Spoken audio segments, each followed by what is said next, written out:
in Sri Lanka T10, especially in the T10 format.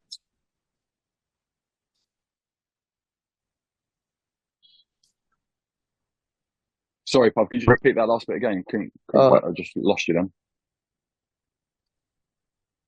Sorry, if you could just repeat that again. I just lost your reception. Actually, I thought your video broke actually. So let's start with how has your experience been coaching a T10 side, making appearance, guiding a team in T10 format, the demands of T10 cricket. I know it's definitely different from a T20 format where you get 10 additional overs.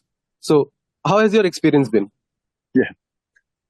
It's been a lot of fun. It really has. I mean, I've done a few T10 competitions previously in Abu Dhabi. It's my first one of leading a side, and it's been a lot of fun. It really has. Jeff the Titans are a quality outfit, quality franchise, really well run. And we worked hard on our draft strategy. We felt like we got a really good squad. And then it's just in a very short space of time because you've kind of got around about 1 or 2 days max of sort of training and preparation to do. And you try and give as much clarity to the guys as you possibly can in that period of time. You try and emphasize the important things that I as a head coach also in expressing your skill set. You try and make sure that you get guys in the right positions. You try and get the communication as best as you possibly can. Yes, we do analysis as well. We go through all the opposition, but I generally try to base it around a strength-based approach for my players, rather than getting too caught up in the opposition, what they can do. Yes, it's very important that you're aware of what they can do because it can make us a bit smarter. But you need to factor that around everybody's strengths. And so far, it's we've performed really well as a side. We're top of the group. We've got the qualifier today, and we'll be having a meeting pretty soon in an hour or so. But it's just been a lot of fun. It really has. I mean, the format is very fast paced. You've got to be very clear how you want to go about your business. And luckily, so far this tournament, we've put some really good performances in. So what has been, the most, difficult aspect of, coaching a side in T10 format for you personally? I wouldn't necessarily difficult. I mean, it's just, obviously it's very fast paced. But also like the preparation is so short. It's not like you have like a week's building, in terms of preparation and sort of really getting to dive down into the relationships with players. But you try and speed up your relationships as quick as you possibly can. You try and make a really good environment very quickly, and then just give guys a platform to perform. And we've had to juggle our team a bit. We've had a few injuries, but we've been able to adapt really well, which I've been very impressed with. Do you think T10 as a format, gives you a very minimal amount of time to cope up with maybe an unprecedented setback? So it makes it a bit harder than any other format maybe, because right now it is not in international level. So it is being played in franchise model. So do you think that this is one of the drawbacks of the format? Sorry, just remind me on your question, what would potentially be the drawback, are you saying? I'm saying the nature of T10 format is quite fast paced, so it doesn't give you that much amount of time to cope up with some maybe an unforeseen circumstance that you might face. So maybe, do you think that this might be a drawback for the format?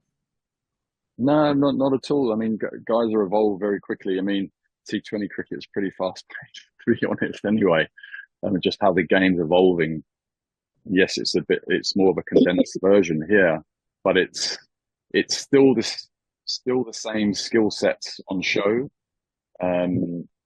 Players are evolving all the time. If you think players are playing in all sorts of conditions all the time around the world, players are very adaptable. And then I guess that also goes down to your research and your draft strategy and the type of players that you want to ideally try and bring into your team who can hopefully come in and perform straight away. There's obviously no guarantee with performance, but as long as you try and make things as clear as you possibly can, give some clear role clarity, trying to create a really good environment, then I believe that's going to give you a really good chance of success. Well, Okay, so we just need to wrap this up. So could we just keep the last two questions? After that, we need okay, to, okay, yeah. okay. So I would like to just take you back to the KKR.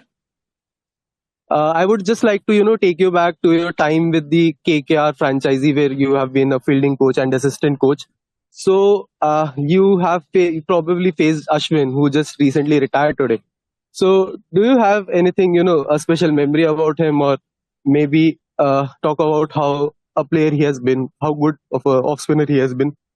Yeah, I mean, he's a world class player. It's been a real joy, actually. I mean, I don't know him personally, but a real joy sort of following his career. And I mean, he's an ultimate competitor. I think that's an absolute given. But I think the thing that impresses me the most is not just his skill level, but it's the way that his game has evolved as well over this long period of time.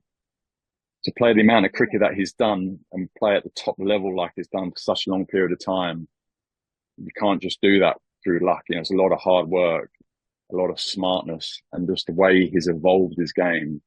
For example, bringing new types of deliveries into his armory. It's been great to see. It really has. So just one last bit. Actually, I was going through, some of your statistics, and you have played for England. And one thing that I noticed was that you were behind the stumps when Sachin Tendulkar got dismissed. Was for the first time he got stumped in his entire career. So can you just recall what actually was going on throughout the whole thing? And maybe Yeah. Nasir Hussain setting that setup and you behind the stumps quickly, dislodging the bails off. So what was the process, behind that? Well, yeah, I actually remember it pretty well. I mean, it was a long time ago. Don't get me wrong. It was back in 2020. Sorry, Two, two, yeah, 2001 or 2002, 2002, yeah, in Kolkata. 2002. It was.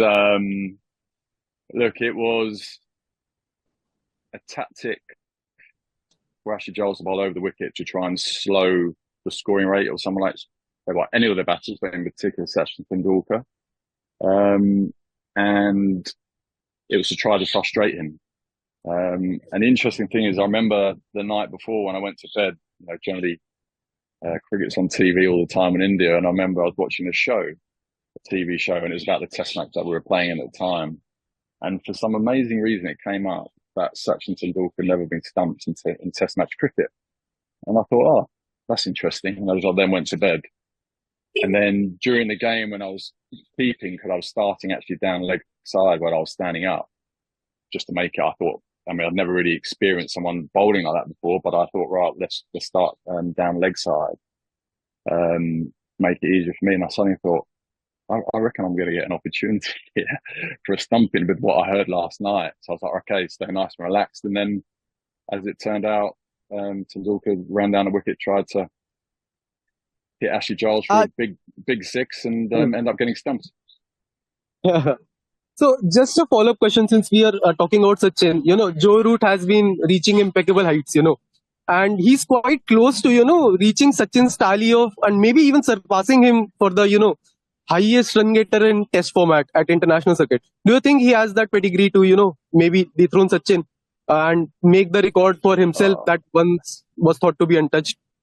I mean, look, I've got no idea how far away Joe Root is, but Joe's a world-class player. I mean, again, when I was talking about Ashwin before, Joe's game, he just continues evolving his game. And I think the standout thing for someone like Joe Root is obviously plays so much cricket, but he's still very hungry. He's still very humble. Had the opportunity to work a little bit with Joe with England over the last few years. And he just loves it. He really loves it. And whilst anyone of that quality and hunger, anyone of that quality and ability who still has the hunger to perform and play cricket, geez, it's probably got a very good chance. All right. Thank you so much for your time. No problem. Thank you, James. Thank you for taking out the time, and all the best for today as well. Yeah. Thank you very much. Thank you. Thank you so much. Cheers. Bye-bye. See you guys. Bye.